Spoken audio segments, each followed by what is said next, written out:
Hey everyone, finished watching the next SPD episode, Shadow Part 2. Doggy tells the Rangers another part of his story. His wife was kidnapped in the attack on his planet, and he has no idea what happened to her. The Rangers go to see Piggy if he has any information on Banog and Cat. Boom, meanwhile, has analyzed what the mysterious spikes were that Banog planted. If a spike is placed in the center of the others, it could cause a massive earthquake. Banog sends an ultimatum. He wants Doggy to come alone, or Grum will activate a bomb that will scatter Cat's molecules. Doggy decides to go alone while the Rangers deal with the spikes. The Rangers want to help Doggy, but he orders them away. Doggy lifts his sword from its mount and opens a small box Cat made for him. He confronts Banog, who counters with an army of 100 Crybots. Doggy morphs into the Shadow Ranger. He's now in a black suit with blue-silver armor, with the number 100 emblazoned across the chest. He unsheaths his sword and charges into battle. A counter appears, counting down each Crybot as he strikes them down. The Rangers deal with Bluehead and yell battle cry for some reason. That was weird. Doggy frees Cat and the Rangers destroy Bluehead's robot. The Rangers arrive at Doggy's side just in time to see him defeat Banog. According to his Morpher's judgment mode, Banog was not responsible for his wife's disappearance. The Rangers go to celebrate at Piggy's diner, much to Piggy's displeasure. The Ranger's presence scares his other customers. This episode is pretty good, though it borrows heavily from Deca Ranger.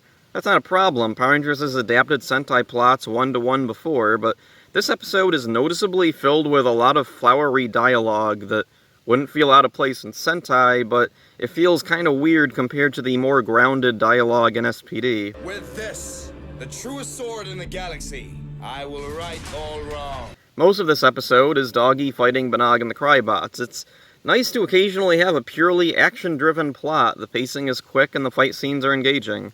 I can totally forgive the crew for not wanting to deviate much from the source material, but I don't think they're the best when it comes to adapting everything to fit Power Rangers. The dialogue, as mentioned before, and especially the extremely bizarre battle cry. One problem I have with this episode is Doggy's voice actor. I just don't care for his voice. It's too calm, and I don't think it fits him. His delivery also feels way too soft.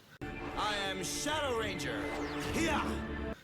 The Shadow Ranger suit has been a point of speculation among fans for years, since there's no way Doggy could physically fit into it. I always assumed it was a situation like Justin from Turbo, except in this case, it's someone shrinking instead of growing. Cat is suddenly out of the action, which is unfortunate. Last episode, she was shown to be a capable fighter in her own right. It would have been nice if she could have helped Doggy in some way. Broodwing is pretty pointless to have been included here. He has little stakes in what's primarily Grum's conflict. Broodwing should probably have been trying to sabotage Banog so that Grum would have reason to keep him employed. I think that would have been a very interesting plot. Broodwing is getting kind of worried because Banog isn't someone he sent, it's someone Grum sent. So imagine if Banog had actually succeeded in Grum's plan. Broodwing wouldn't really have, he'd be out a customer at the moment. So he'd want to stop Banog. I think that would have been a way more interesting plot, is if Broodwing was behind the scenes trying to stop Banog, and when he sees the Rangers defeat him, he's like, Grum is stuck with me. Piggy is entertaining as always. I'd love to see more of a focus on him and his diner in the future. Boom shows up briefly, and he's another character that I really want some more focus on. The 100 counter in the corner of the screen is where the ABC channel logo would be originally when this aired, and apparently they were considerate enough to remove it while the counter was there. I don't know if Jetix or Nick did the same thing during their airings. Simple and straightforward. Not perfect, but another decent episode, and a great debut for the Shadow Ranger. So that's it for this one. Hope you enjoyed it. See ya. Doggy Kruger has fallen! He can't get up.